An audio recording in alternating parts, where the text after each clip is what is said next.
여름 성경학교와 여름 캠프가 하나님의 은혜 가운데 잘 마치게 되었습니다. 아이들이 중고등부 아이들이 이렇게 2박 3일 집회 갔다 오면서 여러 가지 비포 전에 애프터에 글을 이렇게 쓴 게 있어요. 한 명도 빠짐없이 글을 썼는데 동등한 것은 이렇게 똑같은 것 중에 하나가 뭐냐면 수련회를 진짜 가기 싫었는데 어쩔 수 없이 가게 됐다. 빨리 끝나는 마음으로 수련회에 왔다. 이런 멘트예요. 다 그냥 엄마가 가래서 갔다. 귀찮은 마음으로 왔다. 가기 귀찮고 빨리 집에 가고 싶은 마음으로 왔다.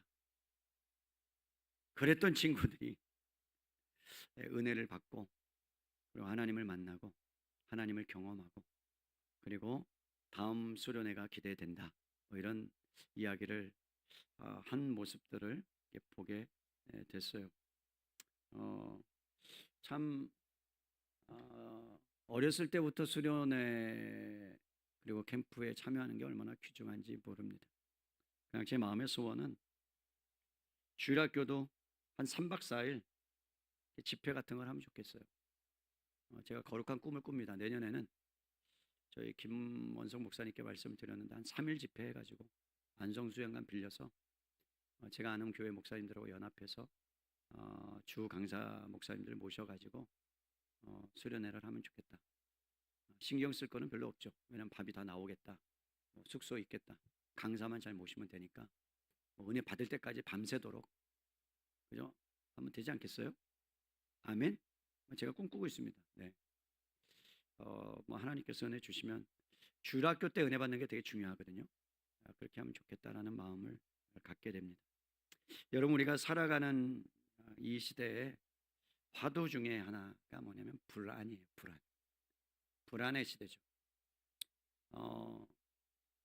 사회가 발전하고 기술이 발전하고 평안함을 얻고 편리해졌는데 희한하게 사람들이 불안해하죠.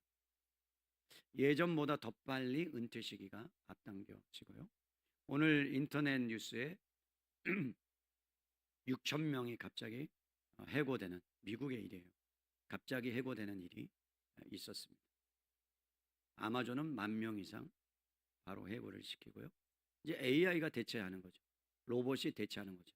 뭘 먹고 살아가야 될지 불안해하는 시대에 우리는 살아가고 있죠. 또 관계를 맺어가는 게 쉽지는 않습니다. 예전에는 가족이 많았기 때문에 그 안에서 형제가 있어서 치고받고 싸우면서 어떠한 갈등들을 풀어갔어요. 그런데 핵가족화되면서 한 사람이 한 아이만 낳고 그리고 아이가 하나다 보니까 아이가 관계할 줄 아는 것도 모르고 예의를 갖추는 것도 모르고 어떻게 대해야 되는지도 모르는 그러한 일들이 비일비재합니다. 더군다나 딩크족이라고 해서 이제는 아이를 갖지 않고 그냥 아이 없이 행복하게 살아가겠다라는 그러한 세대가 점점 늘어나고 있는 그러한 우리는 문화 가운데 살아가고 있는 거죠. 얼마 전에 제 마음을 사로잡은 한 정신과 의사 선생님의 글을 읽었던 적이 있습니다. 한 젊은이가 정신과 의사를 찾아와요. 요즘 여러분 정신과가 붐비는 거 아시죠? 그죠? 예전에 같으면 정신과 가면 이상하다 했는데 요즘은 그렇지 않아요. 많은 분들이 다 정신적인 스트레스와 질병들을 갖고 있고 앓고 있습니다. 그러면서 이렇게 이야기했다는 거예요. 선생님, 제 삶은 마치 살얼음판을 걷고 있는 것 같습니다. 사람들을 만나는 것이 두렵습니다. 그리고 그들이 저를 어떻게 생각할까? 혹시나 저의 부족함을 알아채고 나를 거절하지 않을까 하는 마음에 밤잠을 설치기도 합니다. 제가 싫어질까 봐 거리를 두기도 하고 상처받을까 봐 마음의 빗장을 잠그기도 하고 이 마음의 감옥에서 어떻게 벗어날 수 있을지 고민입니다. 혹시 제가 변할 수 있을까요? 라고 묻는 거예요. 여러분 이 젊은이의 고통은요 단 한 개인의 문제가 아니라 오늘날 우리가 살아가는 우리 모두의 자화상과도 같다고 할 수 있죠. 사람들을 의식하잖아요. 그죠? 사람들이 나에 대해서 뭐라고 생각할까? 그리고 나의 평판에 대해서, 나의 가치에 대해서, 나에게 어떻게 나를 판단하고 있을까라는 것에 우리는 귀를 기울이면서 살아갑니다. 혹여나 나에 대해서 잘못한 판단과 잘못된 어떠한 평판에 대해서 이야기하면 그것에 대해서 화가 올라오고 분노가 올라오고 그것에 대해서 참지 못하는 일들도 비일비재한 거죠. 여러분, 그런 가운데 여러분, 우리가 살아가는 이 시대는 이 젊은이가 고민하는 그 문제 가운데 핵심이 뭐냐면 나에게 집중하라는 거예요. 나에게 집중하라는 거예요. 내가 중요하다라는 거예요. 그래서 여러분, 수많은 나라들이, 전 세계가 이제 자기 나라를 집중하기 시작하는 거죠. 그죠? 자기 나라의 이익을 위해서라면 남이 어떻게 되든 상관없이 짓밟아 버리고 힘으로, 무력으로 강력하게 여러분 행사하는 일들, 힘을 행사하는 일들이 비일비재하는 겁니다. 그러면서 여러분, 내 자신을 찾으라는 거예요. 내 안의 목소리를 드러나는 거예요. 그리고 너는 너 자체로 소중하다라는 메시지가 공기처럼 우리를 감싸고 있는 시대에 우리는 살아갑니다. 그런데 놀랍게도 여러분, 이상하게도 내 자신을 향하여 나에게 집중하며 살아가는데 영혼의 불안은 더 증폭되고 있다는 거죠. 왜 그럴까요, 여러분? 마치 왕의 옷을 입고 텅 빈 왕자에 홀로 앉아있는 어린아이와 같다라는 거죠. 자신이 왕이 되었어요. 왕궁의 주인이 되었어요. 그런데 어떻게 할 줄을 모르는 시대 가운데 우리는 살아간다는 거예요. 그런 이야기를 듣자 여러분, 의사가 처방을 내립니다. 뭐라고 처방을 내렸을까? 이렇게 이야기합니다. 젊은 선생님, 타고난 성품은 바꿀 수 없습니다. 거대한 산을 옮기려고 애쓰지 마십시오. 그 노력은 도리어 당신을 지치게 만듭니다. 결국 좌절의 낭떠러지로 떨어지게 됩니다. 그러면서 이렇게 제안을 합니다. 대신에 생각의 방향을 바꾸십시오. 당신의 가치를 상처버릴지도 모른다는 감정에 휘둘리지 말고, 누가 어떠한 감정의 말을 쏟아놓으면 그 감정의 쓰레기통이 되어서 그것에 대해서 계속해서 묵상하고 그것에 대해서 계속해서 더러운 오물을 생산해내지 마십시오. 그리고 생각의 방향을 감정에 두지 말고 그리고 생각에 고정하십시오라고 진단을 내려줍니다. 여러분, 어떤 면에서는 도움이 돼요. 왜냐하면 우리의 감정은 늘 요동치잖아요. 괜히 불안해집니다. 이유 없이 무기력해집니다. 씁쓸함에 짓눌리는 순간이 여러분 한두 번이 아니잖아요. 누구를 만나서 좋은 대화 가운데 있다가 감정에, 여러분 나의 감정을 상하는 말을 한마디 하거나, 아니면 가정 가운데 어떤 것들을 자랑이 아닌데 자랑을 하거나, 아니면 자랑이 아닌데 때로는 비꼬는 말을 하거나 비웃는 말을 하거나, 그러면 여러분 우리가 그 말을 들었을 때 우리의 감정은 굉장히 영향을 많이 받고, 내가 잘못 살고 있는 것은 아닌가, 내 문제가 뭔가, 내가 무엇을 잘못했는가 라는 그러한 생각을 하게 되고 그 감정에 치우치게 됩니다. 근데 여러분 알아야 될 것은 뭐냐면, 우리가 느끼는 감정 희노애락은요, 그것이 진실을 말해주고 있는 건 아니라는 거예요. 그가 어떤 말을 해서 내 감정이 상할 때 그가 말하는 것 때문에 내 감정이 상할 수도 있지만 그것이 진실이 아닐 수도 있다는 것을 여러분들 기억해야 돼요. 중요한 것은 감정을 어떻게 해석해 내는가의 문제입니다. 여러분, 우리는 인생을 살아가면서 똑같이 그러한 무게에, 감정에 여러분 무게가 있을 때가 있어요. 그럴 때 우리는 어디로 돌아가야 되냐? 생각해야 된다 그랬죠. 근데 뭐 어떤 생각을 해야 되느냐? 내가 누구인가를 생각해야 돼요. 이번에 청소년 주제가 뭐냐면 What's your name이에요. 너의 이름이 뭐냐예요. 여러분, 이름을 묻는 게 아니에요. 너 정체가 뭐냐라는 거예요. 너 왜 이 땅에 살아가는가라는 거죠. 하나님과 무슨 관계에 있느냐라는 거예요. 그걸 질문하고 있는 거예요. 그것이 확실하지 않다면, 그것을 붙잡지 못한다면, 네가 얼마나 가치 있는 인생인가를 세상에 가치에 두고 살아간다면, 여러분 우리가 세상에 가치를 두고 살아갈 때 세상은 우리를 평가합니다. 그 가치로 말이죠. 그죠? 내가 얼마를 더 많이 가졌는가? 내가 얼마나 더 많이 건강한가? 내가 얼마나 평안한 삶을 누리는가로 그 사람의 인생의 가치를 평가합니다. 그게 세상의 평가라면 그것 때문에 주눅 들죠. 그죠? 내 나이 50인데 내 나이 60인데 나는 뭘 하고 산 거지? 잘하고 사셨어요. 지금까지 살아온 것만 해도 다행인 거예요. 버틴 것만 해도 잘하신 거예요. 그런데 왜 남들하고 비교하면서 자신을 깎아내리고 못한 것처럼, 잘못한 것처럼, 왜 인생이 비참한 것처럼 자기 자신에 대해서 하나님의 관점으로 바라보지 못하느냐 말이에요. 그것이 세상이 지금 우리 가운데, 문화 가운데 역사에서 우리의 삶을 평가하는 기준이 되었단 말이죠. 여러분, 인터넷 사이트에 어떠한 글이 하나 올라왔어요. 직장에서, 회사에서 여러분 어떤 사람을 서류 전형에서 뽑는데 학점으로 평가하잖아요. 학점으로. 그죠? 그죠? 저는 굉장히 학점을 잘 받았다고 얘기했어요. 4.5 만점에 4.25, 4.3이에요. 놀래지도 않아요. 다 A뿔로 깔았어요. A뿔. 여러분, 그런데 중요한 게 뭔지 아세요? 서울대 2.8이 제가 다니는 학교의 4.3이야. 내가 4.3 맞으면 서울대학교 2.8의 가치밖에 안 돼요. 내가 그거 보고 얼마나 좌절했는지. 세상은 그렇게 평가해요. 사랑하는 성도 여러분, 하나님은 그렇게 평가하지 않았어요. 여러분이 몇 점 만점에 몇 점이다 평가하지 않았어요. 여러분 있는 자체로 여러분을 사랑하시고, 그리고 여러분 있는 그 모습 그대로를 인정해 주시는 줄로 믿을 수 있기를 바랍니다. 그 시각만 가질 수 있다면, 그것이 하나님의 관점을 가질 수 있다면, 우리는요 이 세상 가운데 살아가면서 세상의 가치를 두지 않고 당당하게 담대하게 살아가게 될 줄로 믿으시기를 바랍니다. 여러분, 이 의사 선생님이 그 청년에게 던졌던 질문, 당신이 누구인가를 살펴라. 얼마나 가치 있는 존재로 살 것인가, 너의 감정에서 생각으로 옮겨라. 그래서 생각에 흐르는 물질기를 바꾸면 감정이라는 작은 배는 자연스럽게 물길을 따라 평안의 바다로 나아가는 거예요. 여러분, 어떠한 배도요 놀라워요. 키를 잡고 있는 사람이 오른쪽으로 돌리면 배가 어디로 가요? 오른쪽으로 가요.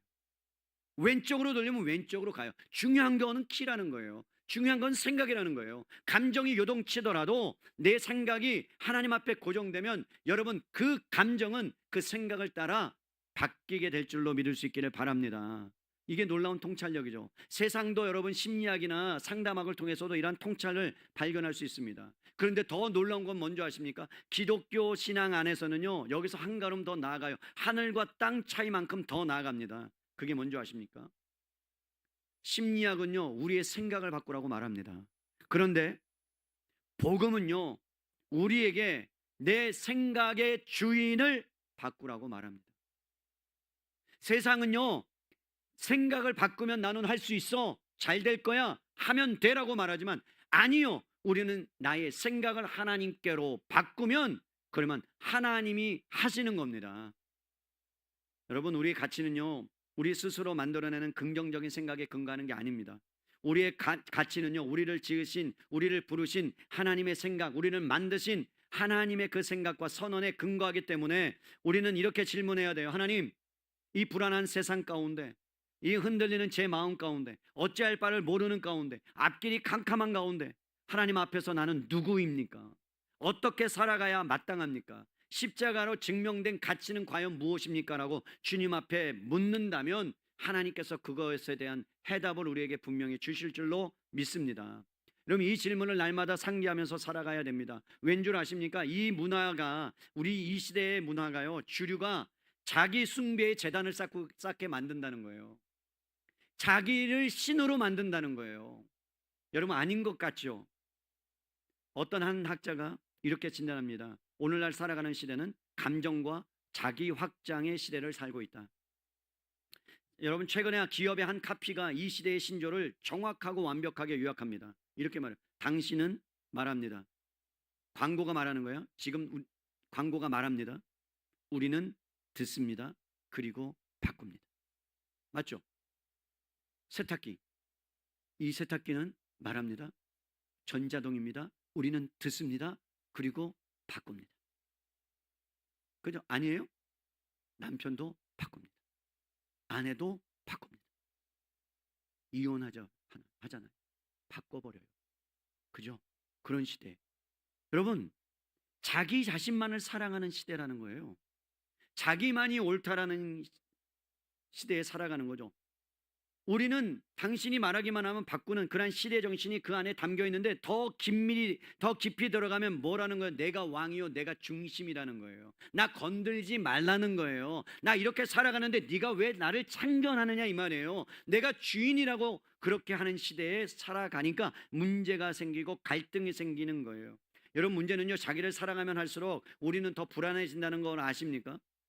자기를 더 사랑한다는 것은요, 남의 사랑을 받지 못했다는 이야기예요. 우리는 너무나 잘 알고 있습니다. 사랑받기에 부족하다는 걸 알고 있어요. 우리가 실력도 안 되죠. 우리 내면이 위대하지 않다는 것도 너무나 잘 알고 있어요. 그런데 이러한 시대 가운데, 문화 가운데, 정신 가운데 우리가 바꿔야 되는 게 무엇인 줄 아십니까? 하나님이 말씀하십니다. 우리는 듣습니다. 그리고 순종합니다. 사랑하는 성도 여러분, 우리가 이 시대에 필요한 말씀은요, 하나님이 말씀하세요. 그러면 여러분 들으셔야 돼요. 그리고 그 말씀에 순종할 때에 여러분 우리의 인생이 하나님의 은혜 가운데 여러분 멋지게 펼쳐지게 될 줄로 믿을 수 있기를 바랍니다. 왜 그게 중요한 줄 아십니까? 하나님의 말씀을 들으면 나타나는 현상이 있어요. 우리 자신을 보게 돼요. 말씀 안에서 거울이 되어서 그 말씀 앞에 우리 자신을 비추게 됩니다.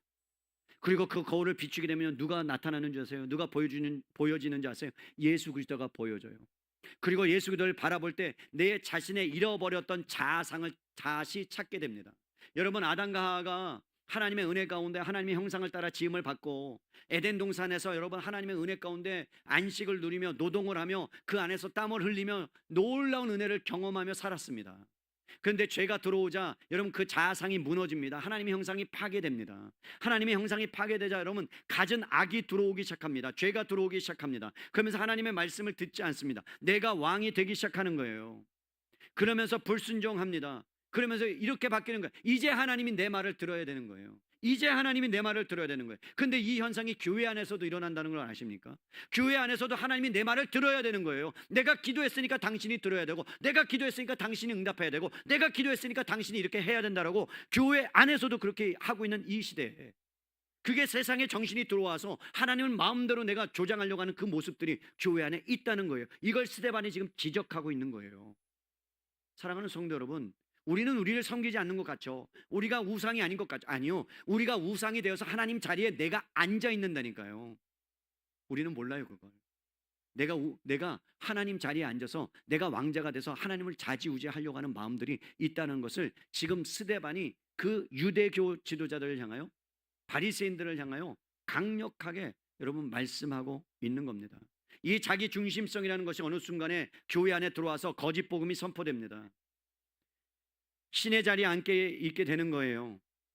그리고 하나님조차도 나의 말을 듣고 나를 위해서 바꿔야 된다는 거예요. 하나님, 내가 이렇게 기도했는데 하나님 응답하여 마땅한 거 아닙니까? 그러니까 당신이 바꾸셔야 됩니다 라고 이야기하는 거예요. 여기서 혼돈을 하지 마세요. 우리가 기도하지 말라는 거 아니에요. 기도하셔야 합니다. 그런데 어느 순간에 하나님은 뭐 한다고요? 이용해 먹는다니까요. 우리가 하나님은 그런 분이 아니세요.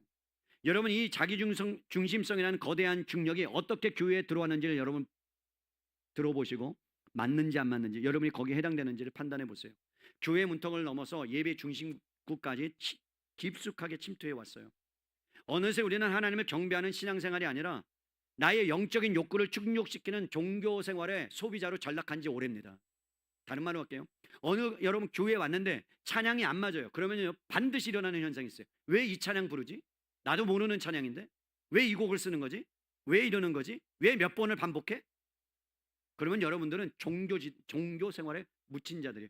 여러분들이 은혜 받기 위해서 온 게 아니라 하나님이 여러분을 찾아오셔서 여러분까지 은혜를 주시는 거예요. 예배를 드리러 온 거지 여러분이 뭘 받기로 온 게 아니에요. 아멘 합시다. 착각하지 마세요. 하나님께 뭔가를 우리가 드리러, 하나님께 예배하러 오는 거지 내가 뭔가를 받기 위해서 오는 게 아니에요. 근데 받으러 와요.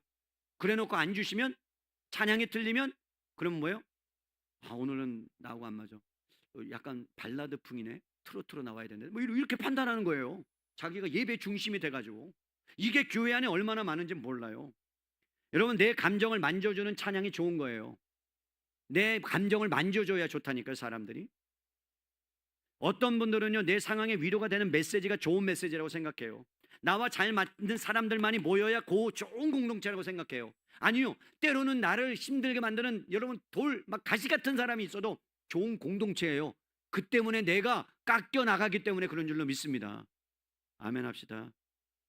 사랑하는 성도 여러분, 우리는 하나님이라는 재료를 가지고 나라는 우상을 정교하게 쫓아 만족을 구하는 가장 세련된 형태의 우상 숭배를 기독교 안에서, 교회 안에서 행하고 있다는 거예요. 우리는 어디에 서 있습니까? 여러분 어디에 서 있어요? 이 질문 앞에 저도 자유로울 수는 없습니다. 내 감정과 경험이라는 모래 위에 신앙을 지을 것인지, 아니면 영원히 변치 않는 그리스도 안에서 반석 위에 내 신앙을 지을 것인지, 내가 왕자가 되어서, 내 자아가 왕이 되어서 그 자리에 앉아서 내가 하나님을 좌지우지할 것인지, 아니면 내 모든 것을 내어드리고 하나님이 그 자리에 앉아서 하라 하면 하고 가라 하면 가고 멈추라면 멈출 것인지, 이것이 신앙의 싸움인데, 이 신앙의 싸움이 평생 가야 되는데, 근데 이 평생 가는 것이 여러분 어떻게 한다고요? 어느 순간에 내가 왕이 되어버리는, 그래서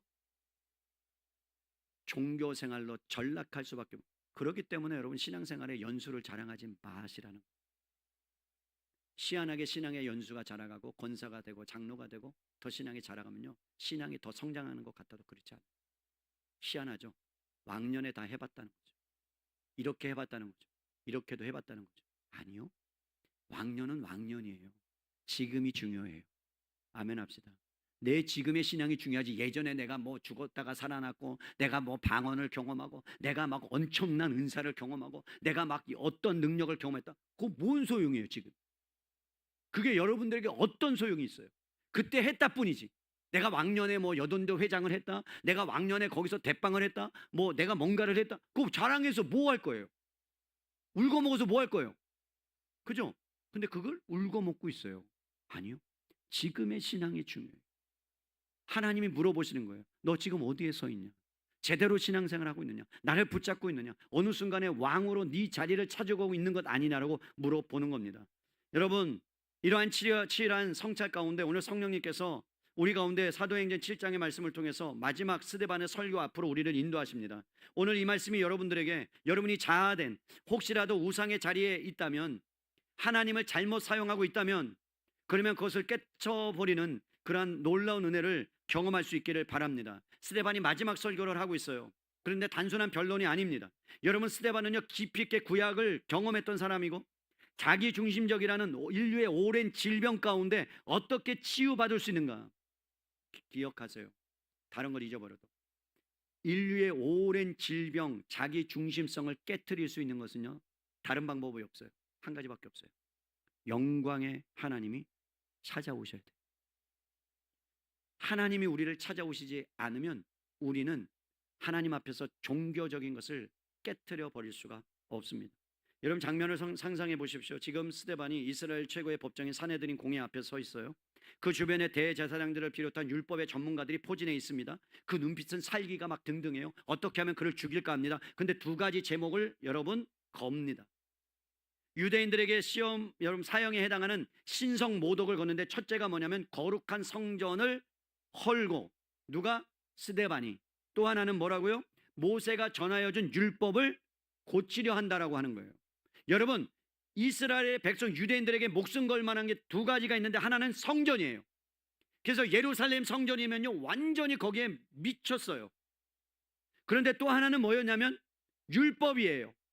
그 율법이 어떤 면에는 하나님보다 더 앞서갔기 때문에 여러분 그 율법을 신봉하면서 살았어요. 우리는 율법의 메인자가 아닙니다. 율법을 뛰어넘는 자예요. 아멘. 율법을 뛰어넘고 율법 안에서 주신 은혜를 경험하는 자인데, 율법에 매여서 사람들을 정죄하는 그러한 가운데 지금 놓여 있다는 거예요. 여러분, 그것을 끄집어내는 이유가 뭘까요? 지금 유대인들은요 뭐에 사로잡혀 있냐면 종교심에 사로잡혀 있는데, 자기중심성에 사로잡혀 있는데, 그 핵심에 아브라함이 있어요. 아브라함은 어떤 자였냐면요 이스라엘 민족의 대부예요. 믿음의 조상이에요. 여러분, 족보로 따지면요 아브라함 그러면 대단한 사람이에요. 근데 거기에 족보에 누가 있다고요? 유대인들이. 근데 유대인들이 있으니까 여러분, 선택받은 민족이라는 선민사상에 찌들어 있던 자부심의 근원이었던 그 누구도 훼손할 수 없는 신성 불가침의 그 영역 안에서 갑작스럽게 차가운 침묵을 깨고 스데반이 뭐라고 하는 거예요? 아브라함이, 여러분 너가 아브라함의 혈통이라 그래서 너가 구원받는 거? 아니다 그러는 거예요. 여러분 얼마나 놀라운 일입니까 이게? 얼마나 충격적인 사건입니까? 자기들은 고지고대로 구원받았다고 생각하는데 스데반이 하는 말이 뭐라고? 너 이스라엘의 자손 아브라함을 믿음의 조상이라고 불렀다고 해서 너가 구원받는 것은 아니다. 차가운 침묵 속에서 여러분 이 스데반이 설교를 하니까 1절 보세요. 대제사장이 이르되 뭐라고 해요? 이것이 사실이냐? 너 그렇게 말한 적 있느냐? 모든 시선이 스데반에게 쏠려요. 그는 자신을 변호하며 목숨을 구걸하지 않습니다. 구걸할 수도 있었어요. 살기 위해서. 그런데 여러분 그의 입에서 나오는 그 말씀은 여러분 자기 변명이 아니었고 하나님께서 성령님께서 가히 혁명적인 선언을 하게 만듭니다. 마치 숙련된 탐험가처럼 이스라엘 역사의 강줄기를 따라서 그토록 그들이 여러분 자랑하는 누구를 끄집어와요? 이름도 여러분 이방인이에요. 스데반이. 그런데 누구를 끄집어와요? 아브라함을 끄집어 당겨요. 아브라함. 아니 족속도 아닌데 자기 족보도 아닌데 그런데 누구를 끄집어냐면 아브라함을 끄집어오는 거예요. 여러분 저희 족보는 정씨예요. 근데 갑자기 누구를 끄집어오는 거예요? 생각이 안 나네. 누구를 끄집어 왔어요. 뭐 세종대왕을 끄집어 왔다고 칠게요. 뭐 그 누구를 끄집어 왔어요. 그거와 똑같아요. 그럼 이상하잖아요. 그죠? 그런 거와 똑같은 상황 가운데 근데 여러분 스데반이 그러면서 이야기를 시작합니다. 2절 보세요. 스데반이 이르되 여러분 부형들이여 모아소서 들으소서. 여러분 들어야 돼요. 들어야 살아요. 여러분 이 소리가 이 스데반의 소리가 복음이 선포되는데 이 복음의 소리를 들어야 사는 거예요. 잠시 숨을 멈추고 한 문장의 무게를 느껴보세요. 여러분 이 스데반이 복음을 이야기하는데 누구를 끄집어내느냐? 아브라함. 영적인 거인 아브라함을 끄집어냅니다. 여러분 이렇게 얘기합니다. 우리 조상 아브라함이. 누구의 조상? 그러니까 스데반이 헬라인인데 누구라고 얘기하는 거예요? 우리 조상이네. 갑자기 여러분 갑자기 여기 있는 집사님 아버님 보러 내가 가서 아버님 우리 아버님 그럼 돼요 안 돼요? 이상하잖아요. 근데 갑자기 우리 아버님이야. 그러니까 지금 스데반이 우리 조상의 아브라함이 그러니까 이 사람이 듣고 있다가 얘 봐라 지금 또 얘 이상하다. 그래 이럴 줄 알았어 그러겠죠. 그러면서 하는 말이 뭐야? 아브라함이 하란이 있기 전에 메소포타미아에 있을 때에 여러분 누가 나타나셨답니까? 영광의 하나님이 나타나셨답니다. 여러분 영광의 하나님이 나타났었어요. 아브라함이 하나님을 찾아간 게 아니에요.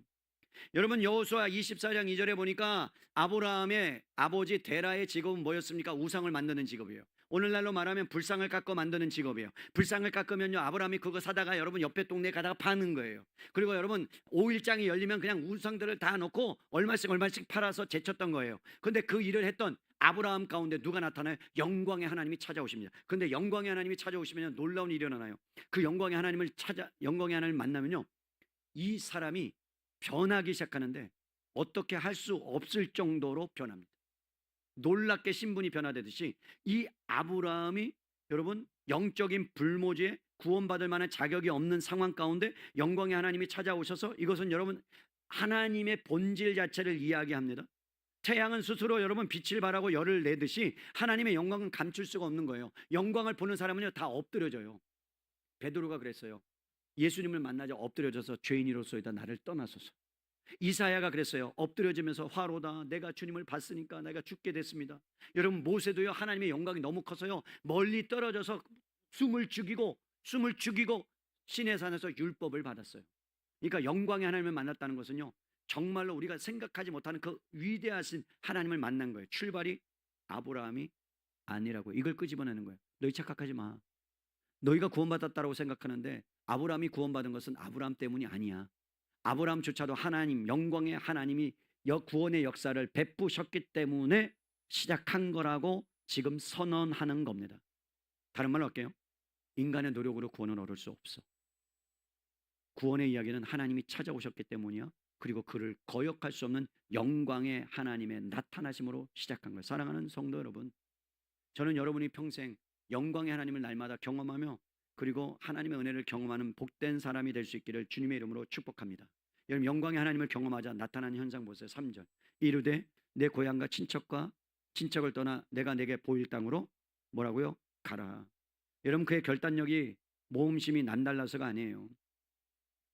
그가 갖고 있었던 여러분 소유, 그가 누렸던 그 문화, 그가 같이 있었던 친척, 그 안정된 삶, 보물 어떤 신들 그것을 다 버리고 갈 정도로 여러분 영광의 하나님은 어떤 분이었다? 비교할 수 없는 분이라는 걸 깨달은 거예요. 여러분 이 세상의 어떤 신보다도 영광의 하나님은 아름답고 가치가 있었기 때문에 그것을 내놓습니다. 기억하세요. 여러분이 신앙생활을 하는데 여러분의 인생에 어떠한 것을 붙잡고 가치를 딱 붙잡고 살아가요. 그런데 이 가치가 깨어지면 사람이 불안하거나 좌절하거나 낭망해요. 어떤 걸 붙들었는데. 그런데요, 이것이 영원히 깨어지지 않고 이 세상과 비교할 수 없는 하나님의 그 영광과 가치를 여러분들이 경험하기만 하면요, 세상의 것들은요 가치가 없어 보여져요. 그런데 아직도 세상의 가치가 너무나도 강력해서 여러분의 삶을 붙잡고 있고, 그리고 어떻게 할 수 없다라고 한다면 여러분 영광의 하나님을 뭐 하는 거예요? 경험하지 못하고 있는 거예요. 가치를 거기에 두지 못하고 있는 거예요. 역설적이지만. 사랑하는 성도 여러분, 아브라함이 이렇게 결단할 수 있었던 건 아브라함이 갖고 있는 결단력 때문이 아닙니다. 영광의 하나님을 만나자 그 영광의 하나님이 얼마나 위대한지 아름다운지를 봤어요. 그 가치가 얼마나 좋은 건지를 봤어요. 어떻게 말로 여러분 표현할 수 없는 두려움과 경외감이 그를 붙잡았어요. 그렇기 때문에 그 친척을 떠나서 하나님께서 지시할 땅 말씀도 안 해줘 놓고 그냥 가라고 했을 때 그것을 순종함으로 가게 됩니다. 그러면서 4절을 보세요. 아브라함이 갈대아 사람의 땅을 떠나 하란에 거하다가 주저주저하죠. 아버지 때문에. 그의 아버지가 죽음에 하나님이 그를 거기서 너희 지금 사는 이 땅으로 옮겼네요. 누가 옮겼어요? 하나님이. 아브라함이 자기 발로 간 게 아닙니다. 여러분 하란에 있다가 다른 데로 간 것이 아니에요. 가나안 땅으로 간 게 아니에요. 자기 발로 가자 아버지가 죽어. 아니요, 하나님이 계획하시고 데라가 죽자 뭐라고요? 아브라함이 가나안 땅으로 가도록 옮겨 버리신 거예요. 지금 계속해서 말씀하고 있는 거예요. 여러분 믿음이란 본질적으로 더 위대한 아름다운 보물에 사로잡히는 것이 믿음입니다. 기억하세요. 믿음은요 본질적으로 더 아름다운, 세상과 비교할 수 없는 하나님의 아름다움과 그 가치에 뭐라고요? 사로잡히는 게 믿음이에요. 그러면요 믿음이 들어가면 그때부터는요 세상 어디에 놔둬도 세상의 가치를 뛰어넘어 그것을 사용하며 살아가는 복된 인생이 되어 그러면서 나타나는 현상이 순종함으로 나타납니다. 여러분 순종은요 의무감으로 쇠사슬에 억지로 끌려가는 게 아닙니다. 기쁨으로 하나님 앞에 달려가는 자연스러운 반응입니다.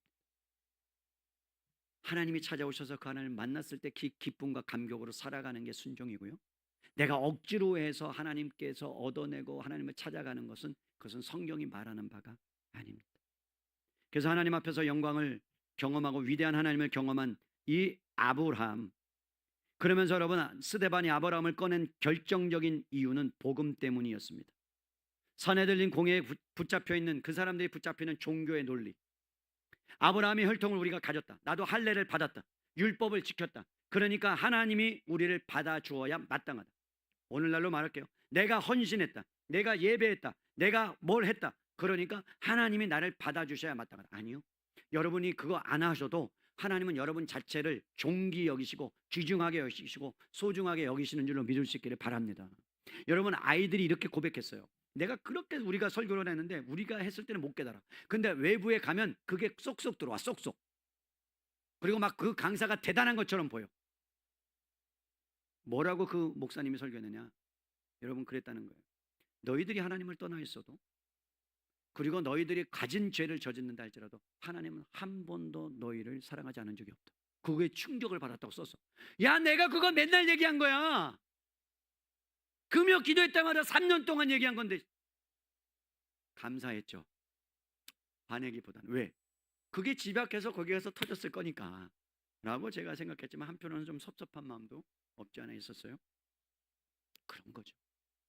여러분 스데반은 지금 말씀하고 있는 거예요. 내가 순종하면 하나님이 나를 받아주신다. 아니요, 그것은 자기 구원의 논리예요. 복음의 논리는 이거예요. 아무 자격이 없을 때 내가 하나님의 은혜로, 하나님께서 우리를 은혜로 찾아와 주셨고 약속을 주셨습니다. 아멘 합시다. 그러면서 여러분 보세요. 뭐라고 했냐? 5절. 그러나 여기서 발붙일 만한 땅도 유업으로 주지 아니하시고 다만 이 땅을 아직 자식도 없는 그와 그의 후손에게 소유로 주신다고 뭐 했다고요? 약속해 주셨다. 여러분, 이게 복음이에요. 그리스도 안에서 내가 값없이 받아들여졌기 때문에 우리는 기쁨으로 순종할 수 있게 된 줄로 믿을 수 있기를 바랍니다. 여러분, 순종하는 것은요, 내가 구원받았다는 기쁨이 작동돼야, 믿음이 작동돼야 자발적으로 하는 거예요. 그리고 나서 언약을 주시는 거예요. 아브라함에게 내가 너에게 언약을 주겠다, 약속을 주겠다. 뭘 주십니까? 씨를 주겠다는 거예요. 땅을 주겠다는 거예요. 여러분, 아브라함이 처음부터 믿고 순종해서가 아닙니다. 아브라함이 처음 땅에 약속을 믿고 여러분 도착했을 때 아무것도 없었어요. 기근으로 애굽으로 넘어갑니다. 아내를 누이로 팔아 제칩니다. 여러분, 그러한 일들이 있었을 때 가능성이 없었던 자에게 하나님이 일방적으로 약속을 주시는 거예요. 15장 5절에서 7절에 보면 여러분 기억하세요? 그를 이끌고 밖으로 나가 이르시되 하늘을 우러러보면서, 여러분 자식이 없는데 하늘을 우러러보면서 막 별과 같이 된대, 모래알 같이 된대. 여러분 너무나 허망하잖아요. 그래요, 안 그래요? 이거와 똑같아요. 하나님이 나를 이끌고 가서 밤에 봐서, 야, 이 땅에 있는 동탄의 모든 인간들을 여기로 보내줄게. 그럼 제가 믿겠어요, 안 믿겠어요? 여러분 믿어요, 안 믿어요? 안 믿어지죠? 난 믿어요. 근데 주님이 그렇게 오실 일은 없어요, 저에게. 난 믿어요. 하나님이 하신다면, 약속하신다면 그렇게 할 거니까. 근데 아브라함이 그걸 믿었어요, 못 믿었어요? 못 믿었다니까요. 못 믿었어. 그러니까 자꾸 엉뚱한 짓을 하는 거잖아요. 인간적인 것을 하는 거잖아요. 그런데 여러분, 거기서도 뭐라고 말씀하는 줄 아세요? 이르시되 나는 이 땅을 내게 주어 소유를 삼게 하고 너를 갈대아 우르에서 이끌어낸 여호와 하나님이다라고 얘기해요. 내가 누군지 알아야 된다. 여러분, 지금 스데반이 그들에게 말하는 것이 뭔 줄 아십니까? 아브라함이 믿음이 먼저가 아니라 하나님의 약속이 먼저였다는 거예요. 그의 작은 아브라함의 믿음이 하나님은 더 크게 의롭다고 보아주신 것뿐이에요. 여러분이 오늘 교회에 와서 예배 드리는 것, 그것 때문에 하나님이 기뻐하시고, 여러분이 그 예배를 드리고자 하는 그 믿음 때문에 하나님이 여러분 약속을 여러분들에게 물붓듯이 부어주실 줄로 믿습니다. 여러분, 아브라함이 복음을 경험했다니까요. 믿으십니까? 그게 어디 나옵니까? 성경에? 나와요. 아브라함이 복음을 경험했대요. 어디요? 갈라디아서 3장 가보세요. 아브라함이 복음을 경험했대요. 영광의 하나님을 만났다는 건요, 복음을 경험한 거예요. 갈라디아서 3장 8절에 가보십시다. 찾으셨으면 304페이지 읽으십시다. 자, 시작. 또 하나님이 이방을 믿음으로 말미암아 의로 정하실 것을 성경이 미리 알고 먼저 아브라함에게 복음을 전하되 모든 이방인이 너로 말미암아 복을 받으리라 하였느니라. 뭐라고요? 하나님이 먼저 아브라함에게 뭘 전했어요? 복음. 아브라함이 복음을 만났다니까요. 아브라함이 복음을 만났다니까요. 그러니까 아브라함이 누구를 만난 거예요? 예수 그리스도를 만난 거예요. 그러니까 영광의 하나님을 찾아오셔서 그에게 뭘 했다고요?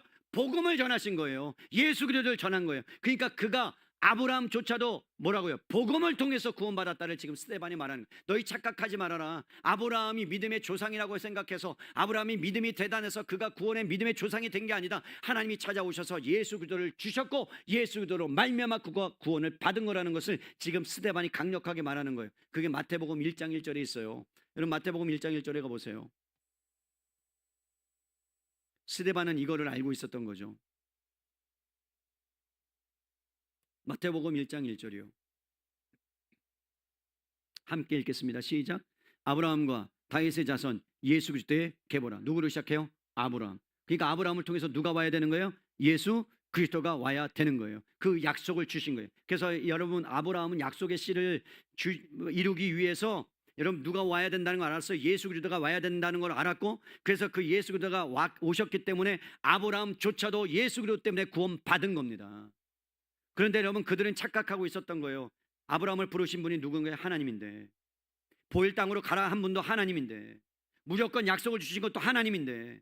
그런데 여러분, 이스라엘 민족의 선민으로 될 것은 아브라함이 아니라 하나님이 그를 무조건적인 은혜를 베풀어 주셔서 이스라엘 백성을 만들어 주신 영광의 하나님을 여러분 그들이 만나야 되는데, 그런데 지금 뭐 하고 있다고요? 도리어 스데반을 쳐 죽이려고 하고 있다는 거죠.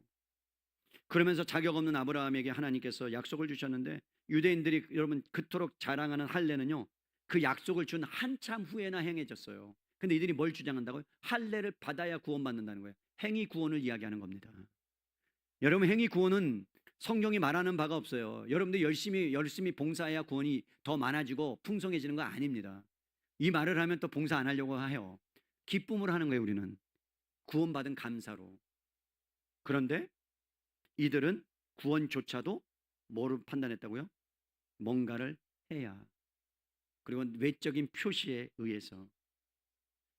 그렇기 때문에 여러분, 그들은 본래 의미를 잊어버리고 되었던 겁니다. 그래서 이 아브라함의 이야기를 스데반이 꺼낸 것은요, 복음의 첫 청사진을 제시해 준 거예요. 마치 위대한 왕이 변화된 왕궁이 아니라 도시의 가장 어둡고 지저분한 뒷골목에 더러 들어가 흙먼지를 뒤집어 쓴 그 고아를 지목하여 오늘부터 너는 내 아들이라 선포한 것과 같이, 이 아이가 특별하거나 잘나서가 아니라 오직 여러분 그 왕의 주권적인 사랑과 은혜를 온 세상에 드러내기 위해서 예수 그리스도를 택한 것이고, 근데 그 예수 그리스도는 아브라함으로부터 와야 되는 것이고 아브라함조차도 그를 믿어야 되기 때문에 이 스데반이 그들을 향하여 외치는 겁니다. 사랑하는 성도 여러분, 유대 지도자들이 왜 오해하고 있었다고요? 그들이 아브라함을 모시고 있었기 때문에 특별한 택함을 받았다고 착각하는 겁니다. 몸의 할례를 받은 것 때문에 그들이 자랑이 되었고 구원의 근거가 된 거예요. 이게 무서운 겁니다. 행위 구원으로 가는 겁니다. 교회 안에서도 이게 무서운 겁니다. 자기중심적으로 살아가는 거죠. 내가 이 정도 했으니까 남이 이 정도 해야 된다, 마땅하다. 그렇게 판단하는 순간에 남을 정죄할 수밖에 없어요. 나는 이 정도 했는데 왜 당신은 그렇게 하지 못하느냐. 여러분, 어느 순간에 그러한 마음들이 오기 시작하는 거죠. 그러면 어떻게 돼요? 저 사람은 구원받지 못한다라는 그 정죄까지 갈 수 있는 거예요. 아니요. 우리는 하든 못하든 그게 중요한 게 아니라 하나님이 찾아오셔서 우리를 부르셨다면 여러분, 우리의 행위와 상관없이 우리는 다 구원받은 자들입니다. 이 구원받은 것이 여러분 얼마나 대단한 건 줄 아십니까? 우리는 그게 안 느껴져요. 안 느껴지니까 문제예요. 얼마나 대단하냐면, 잘 보세요. 그냥 설명하면, 하늘에 계신 하나님이 이 땅에 더럽고 추한 인간의 모습을 입고 오셨어요. 그러면 하나님이 죄인의 모습으로 오셨죠. 그런데 우리가 죄인이에요. 더럽고 흙탕물에 완전히 뒤집어 써서 흙탕물을 막. 그런데 여러분, 우리는 뭐 했다고요? 끄집어 내셔서 씻기시고 입히시고 하늘로 올리셔서 우리를 뭐라고요? 그 보좌 옆에 앉히셨어요. 우리는 뭐예요? 왕이에요. 왕. 베드로후서의 말로는 왕 같은 제사장. 그러면 우리는 수준이 뭔가요? 하나님을 모시는 왕의 자녀가 된 거예요. 그죠? 그래서 베드로가 뭐라고? 신의 성품에 참여한 자가 됐다라고 해요. 그죠? 신의 성품에 참여했다는 얘기는 다른 말로 할게요. 너는 뭐라는 얘기예요? 신이다, 이런 뜻이에요. 우리는 뭐라고요? 신이다. 너무 무서운 얘기죠. 우리가 신이라는 얘기. 왜 신이에요? 뭐 또 이단 나온다. 뭐 목사님 우리 보러 신이야. 잘 보세요. 나중에 하늘나라 딱 가면요, 우리가 부활의 육체를 입고 하늘나라 가면 우리도 예수님과 같은 방불한 몸을 입습니다. 시간과 공간을 초월합니다. 문을 쑥 뚫고 들어갑니다. 그리고 생각만 해도 거기 가 있습니다. 당신의 생각이 뭔 줄은 압니다. 그러니까 우리가 얼마나 놀랍고 위대한 존재인지, 육신을 갖고 있기 때문에 여러분 우리가 좀 한계가 있고 부족하지만, 그러나 우리는 여러분 태생이 족보가 아브라함 족보라니까요. 옆에 분에게 계세요. 당신의 족보는 이제 바꾸십시오. 아브라. 너의 할아버지 이름이 뭐니? 아브라함이요. 그러면 저기 증조 할아버지는 그렇다고 그러고, 그럼 고조 할아버지는 이삭이요. 그 다음은 야곱이요. 그렇게 말하면 되는 거예요. 그죠? 거기다 또 시험 문제 써요. 아브라함. 그럼 뭐 틀리면 어때? 그럼 또 우리 딱 그거 갖고 오면 또 여러분은 어떻게 해요? 막 숙제에 너의 증조 할아버지 누구니? 또 성경 말씀을 듣고 애들이 아브라함이라고 썼어. 틀렸잖아요. 그럼 집에 갖고 오면 여러분 성 내겠어요, 안 내겠어요? 너 그것도 못하냐고. 아니요, 괜찮다고 얘기해 주세요. 야, 너 진짜 대단하다. 신앙이 대단하다. 자, 다시 돌아가서 이 복음을 들었는데 참 놀랍게 반응이 두 가지로 나타나요. 여러분, 오늘 성경 51절 보십시다. 51절. 7장 51절. 찾으셨어요? 여러분, 스데반이 한 설교를 듣고 설교를 하는데 스데반이 이렇게 말해요. 목이 곧고 마음과 귀에 할례를 받지 못한 사람들아, 너희도 너희 조상과 같이 항상 성령을 뭐했다? 거스렸다. 너희가 목이 곧다는 것은요, 완고한 짐승이다는 이야기예요. 목이 곧다는 것은 하나님 명령에 듣지 않았다. 하나님 말씀에 고개를 숙이지 않았다. 너희는 마음과 귀의 할례를 받지 못했다는 것은요, 깊은 진단이에요. 외적인 표시가 할례인데 중요한 것은 외적인 게 아니라 마음이 변해야 된다. 그래서 성령을 거스렸다고 이야기합니다. 그러면서 여러분 계속해서 내면을 통찰하라고 이야기하는데 그 말을 듣자 54절 보세요. 우리 함께 읽습니다. 시작. 그들이 이 말을 듣고 마음에 찔려 그를 향하여 이를 갈거는. 여러분 사도행전 2장 말씀이 생각나죠. 그들이 말씀을 듣고 마음이 찔려 회개하여. 어떤 사람은 그걸 듣고 회개해. 그런데 이 사람들은 뭐라고요? 이를 갈아요. 어찌할꼬 형제들아 우리가 어찌할꼬 회개하거나 그렇게 했던 사람들. 그런데 오늘날 우리가 여러분 이 말씀을 보면서 어떤 면에서 우리가 신앙생활을 하면서 이러한 우를 범할 때가 있다는 거예요. 감정에 치우칠 때가 있다는 거예요. 신앙의 연륜과 경륜이 깊어지면 더더욱 그렇다는 거예요. 어느 순간에 하나님께서 나를 부르시고 선택한 것이 하나님의 전적인 은혜였다는 것을 잊어버린다는 거예요. 내가 드러나고 싶은 거예요. 내가 자랑하고 싶은 거예요. 그러면서 여러분 우리가 때로는 구원받을 만한 어떤 자격도 없는 자라는 사실을 잊어버리면서 산다는 거예요. 하나도 없음에도 불구하고 그럼에도 나 같은 자를 어떻게 하나님이 나를 부르셨는지 예정하셨는지 하나님의 영화로운 예수 그리스도의 영화로운 존재로 만드셨는가 거기에 포커스를 맞추면 우리가 세상과 비교할 수 없는 얼마나 놀라운 존재인가 그러한 여러분 뭐랄까요? 자부심을 갖고 살아갈 수 있는데 아이들에게 계속해서 주는 게 뭐예요? 세상의 문화를 주는 거예요. 너 이렇게 해야 성공하는 거고 이렇게 해야 대단한 거고 세상의 가치가 그런 거라고 이야기하는 거예요. 아니요, 그건 우리가 갖다 쓰는 거예요. 뭐를 위해서? 인류를 향해서. 아멘 합시다.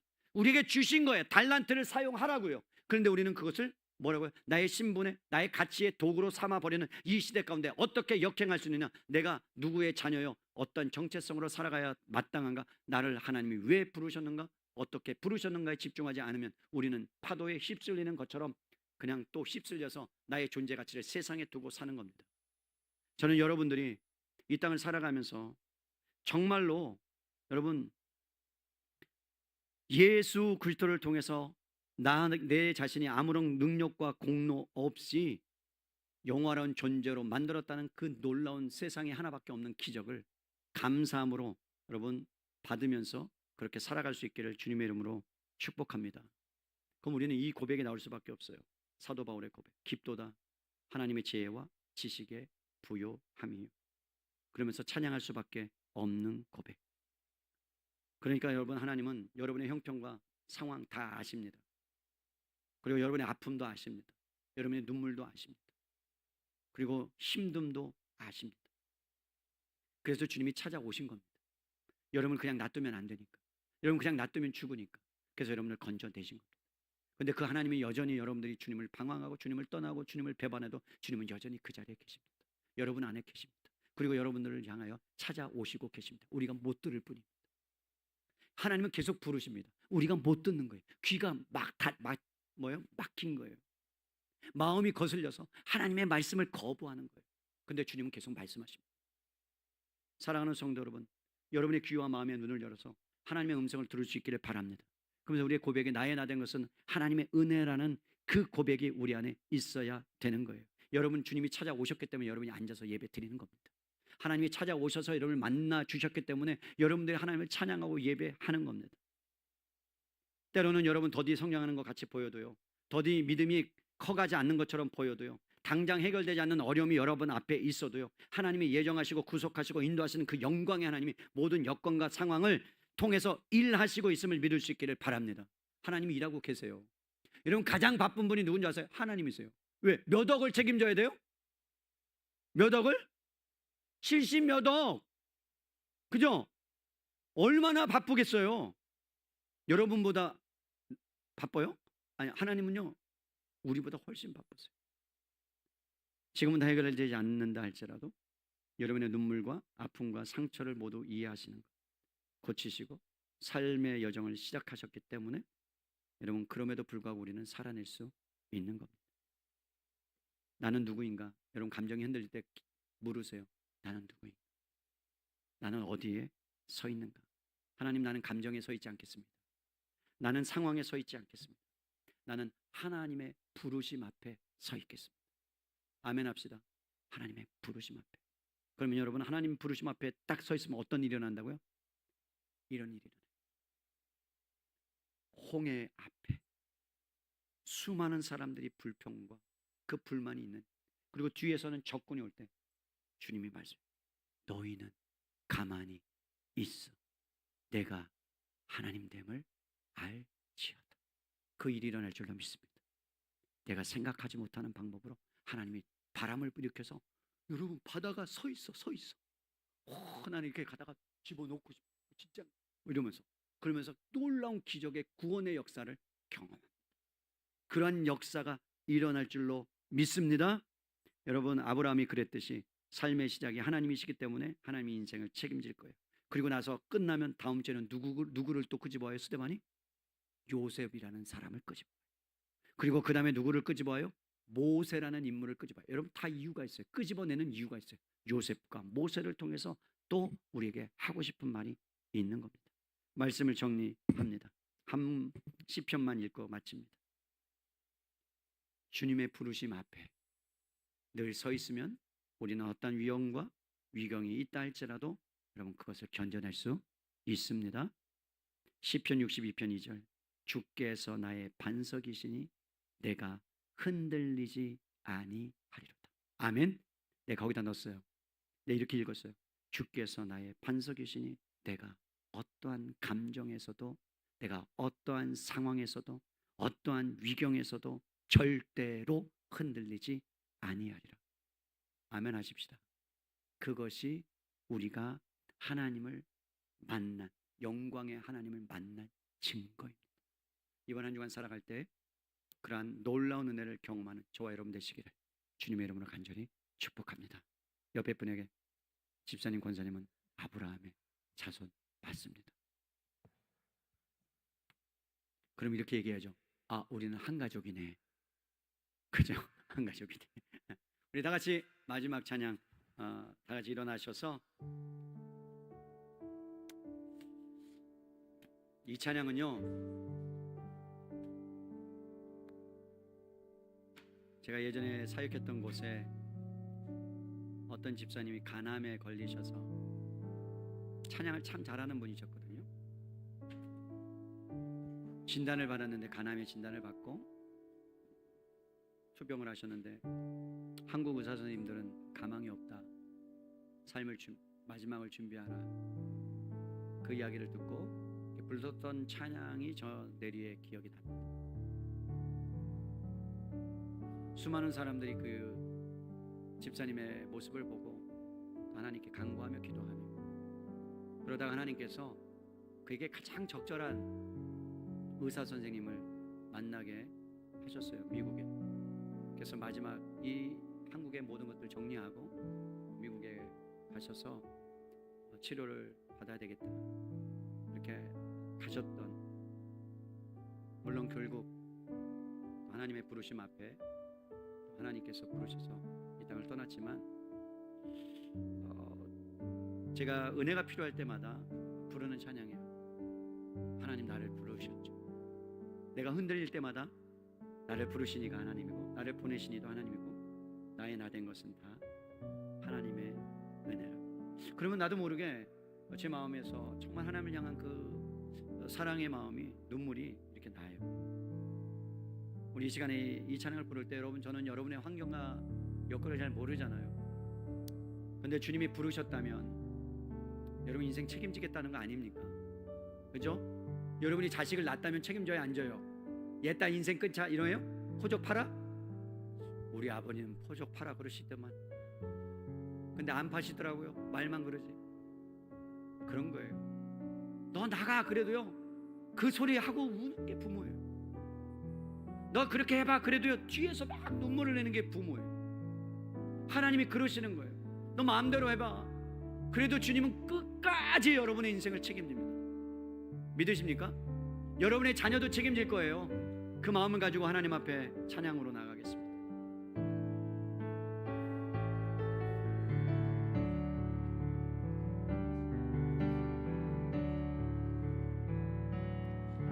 나를 지으시니가 하나님, 나를 부르시니가 나를 부르시니가 하나님, 나를 보내시니도 하나님,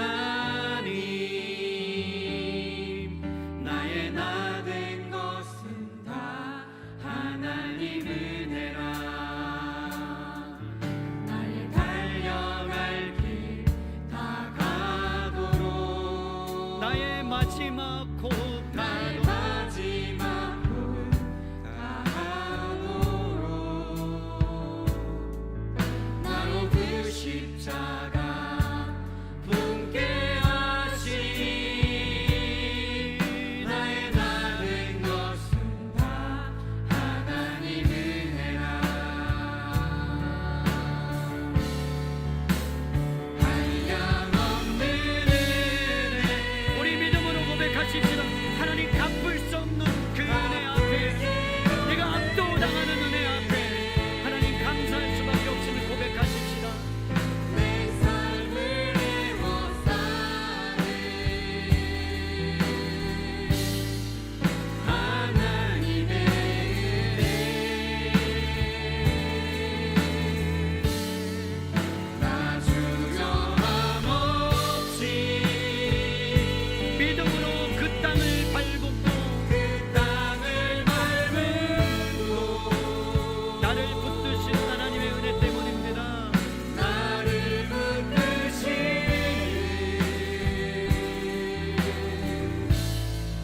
하나님의 은혜 우리 찬양팀만 나를 지으시니가 나를 지으시니가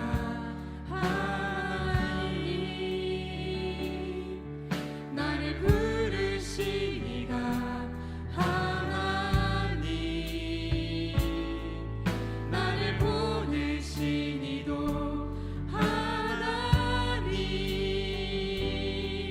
나의 다 된 것은 다 하나님 은혜라 우리 다 같이 나의 갈 길 다가도록 나의 달려갈 길 다가 우리 두 손을 가슴에 깊이 올리시고 나의 찬양하십시다. 마지막 호흡 다하도록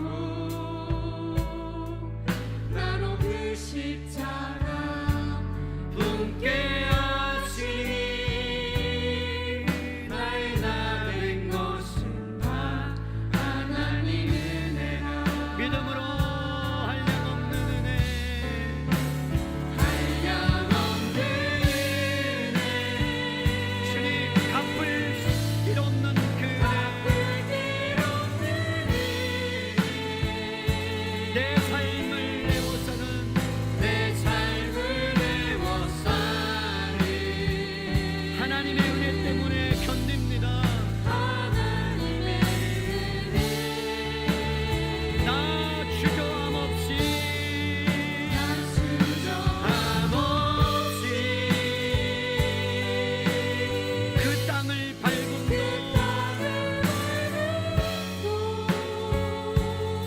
나를 붙드시는 나를 붙드시는 하나님의 은혜. 하나님의 사랑하는 성도 여러분, 하나님이 얼마나 여러분들 삶 가운데 은혜를 베푸셨는지 아십니까? 예수 그리스도를 아끼지 아니하시고 생명을 주실 만큼 우리는 그 은혜에 어떻게 갚을 수 없고 보답할 수 없습니다. 하나님, 그저 하나님 앞에 그 은혜에 감사하다고, 그리고 나를 부르신 분이 하나님이시기에 내 인생에 어떤 풍파가 있다 할지라도 하나님 마지막 내 호흡이 마치는 그날까지 내가 그 십자가 붙들고 나의 나 된 것은 하나님의 은혜입니다. 그 고백을 내가 하며 그렇게 하나님 나의 인생을 나의 삶을 살아가겠습니다. 이렇게 결단하며 하나님 다시 한번 나에게 영광의 하나님 만나 주시고 영광의 하나님을 붙들게 하시고 하나님 나에게 찾아와 주셔서 역사해 달라고 우리 주여 한번 부르며 기도합니다. 주여 아버지 하나님, 이 시간에 간절히 기도합니다. 한량없는 하나님의 은혜 가운데에 아버지 하나님 감사와 찬양과 영광을 올려드립니다. 아버지 하나님 갚을 수 없는 그 은혜, 아버지 하나님 내가 연약할 때가 내가 넘어질 때 하나님을 찾지 않을 때 아버지 슬픔을 하나님 한 번도 나를 떠나지 아니하시고 한 번도 나를 외면하지 아니하시고 하나님의 사랑하시고 나에게 오라 내가 너를 지키하겠다고 하시는 아버지 하나님 고맙습니다.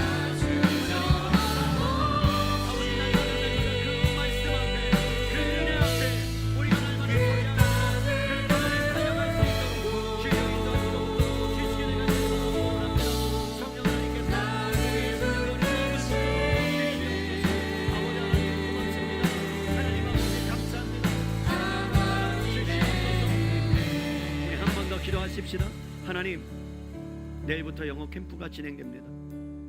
9일 동안 섬기시는 선생님들, 봉사자들, 또한 차량 운행, 모든 날씨와 여건을 붙들어 주시고 붙잡아 달라고. 또한 하나님, 옆에 신음하고 고통하는 지체들이 생각난다면, 질병 때문에 아버지 한태우 집사님 일방병동으로 옮겼는데 의식이 돌아오지 않고 있습니다. 의식을 회복시켜 주시고, 또한 하나님 아버지, 면역력이 떨어져서 아버지 기력이 쇠한 분들 계십니다.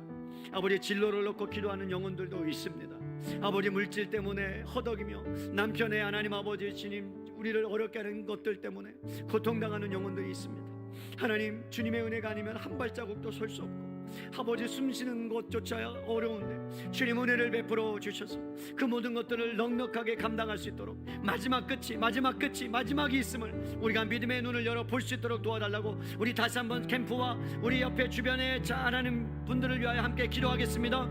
살아계신 하나님 아버지, 고맙습니다. 감사합니다. 아버지 하나님, 캠프가 하나님 우리 동안 열리게 됨을 감사합니다. 아버지, 우리 가운데 필요한 것들을 채워주시고, 하나님 우리 가운데 하나님 우리가 날마다 나가신 주 주여 인정해 주시길 간절히 원하고 원합니다. 아버지 하나님, 우리 심령을 가운데 주님의 위로하여 주시고 불쌍히 여겨주시며 긍휼과 자비를 베풀어 주시길 간절히 원하고 원합니다. 하나님의 긍휼 얼마나 크고 위대한지 아버지, 다시 한번 우리가 하나님 오늘 그 이름 앞에, 그 역사 앞에 우리가 나갈 수 있도록 인도해 주시고, 아버지 하나님 더욱더 주님 앞에서 온전히 살아가시는 저희의 복된 인생 될 수 있도록 주의 은혜를 주시기 바랍니다. 아버지 하나님, 주여 사랑합니다. 주님 고맙습니다. 주님 아버지 하나님, 영광 받아 주시옵소서. 주님 도와주시고 주님 역사하여 주시옵소서. 주님 일하여 주시길 간절히 바라고 원합니다. 한량 없는 은혜, 우리 마지막으로 한량 없는 은혜, 한량 없는 은혜, 갚을 길 없는 은혜, 내 삶을 애워싸는 하나님의 은혜, 나 주저함 없이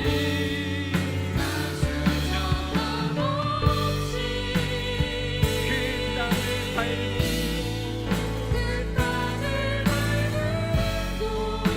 나를 붙드시는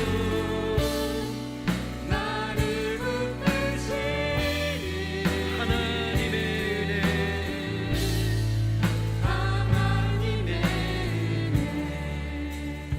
우리 두 손을 가슴에 댑니다. 하나님, 하나님의 은혜가 없으면 숨쉬는 것조차 할 수 없는 그러한 인생임을 우리가 다시 한번 고백합니다. 이 작은 두 손 우리의 가슴에 되었습니다. 평생 소원이 있다면 영광의 하나님, 찾아오신 그 하나님을 외면하는 인생이 아니라, 내가 주인이 돼서 내가 왕자를 차지하는 인생이 아니라, 주님께 자리를 내어드리고 주님이 왕이 되어 주셔서 날마다 은혜 가운데 함께 그렇게 하나님 걸어가는 복된 인생이 될 수 있도록 주님 축복해 주시옵소서. 우리 성도님들의 아픔이 있습니다. 눈물이 있습니다. 남몰래 하나님 아버지 힘들어하는 것 있습니다. 아버지 하나님, 그 눈물 닦아주시기 원합니다. 불쌍히 여겨주시기 원합니다. 질병에서 자유함을 허락하여 주시옵소서. 주님이 채찍에 맞음으로 나무를 입었다 말씀하셨사오니 이 두 손이 주님의 손이 되게 하시고 깨끗하게 치유함을 허락하여 주시옵소서. 기력이 회복되기 원합니다. 한태우 집사님의 의식이 돌아올 수 있도록 인도하시고 붙들어 주시기를 원합니다. 하나님, 우리의 인생이 늘 영광의 하나님과 동행하며 살아가는 복된 인생 되게 도와주시옵소서. 귀한 예물 올려드립니다. 소득의 11조를 드리고 감사 예물을 드리고 선교 예물, 구제 예물, 아버지의 세마 장학 건군과 이 모양 저 모양으로 예물 드렸사오니 아버지 하나님, 모든 것이 주님 것임을 고백하며 물질의 축복도 주시고 마음껏 드릴 수 있는 믿음도 주시고, 그래서 하나님 나라가 확장되는데 귀하게 사용되게 도와주시옵소서. 이제는 죄와 사망의 권세를 깨뜨리시고 부활의 생명 되어 주신 예수 그리스도의 은혜와 하나님 아버지의 극진하신 사랑하심과 성령님의 내주 교통 역사 함께 하심이 은혜로 날마다 서가기를 원하는, 은혜 가운데 있기를 원하는 은혜의 사랑 있게 모든 성도님들 머리 위에와 한국교회 북한동포와 또한 선교사님들 사역과 다음 세대와 새마을학교 위에 이제부터 영원토록 함께 있을지어다. 아멘.